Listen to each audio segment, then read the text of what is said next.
Today, we're going to program this GE Universal Remote to work with any TV without any manual code list. Yep, any TV, because the steps are basically the same no matter what brand you're using. I've got a Vizio TV right here that I'll be using as an example, but it'll work with whatever TV you have.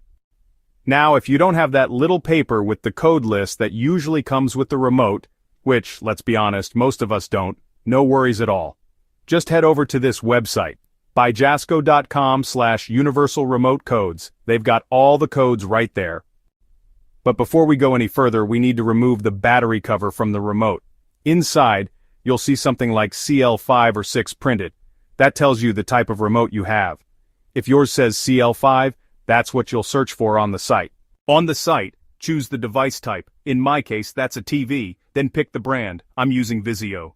We've got a list of codes. These are ordered from the most likely to work at the top. Let's set this up. First, find the setup button on your remote. On mine, it's right here. Press and hold setup until you see the red light come on at the top. Once that light is on, press the button for the device you're setting up. So, for TV, just press the TV button once. Now we're ready to enter the code. The first code for Vizio is 5561, so let's type that in, then hit the power button to test it out. Look at that. It worked on the first try. Nice. If that code doesn't work for your TV, just keep going down the list until your TV turns off or on. Easy.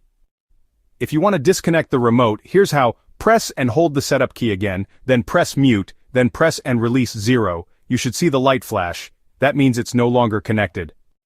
So yeah, that's how you set up a GE Universal Remote, with or without the code list. Super easy, right?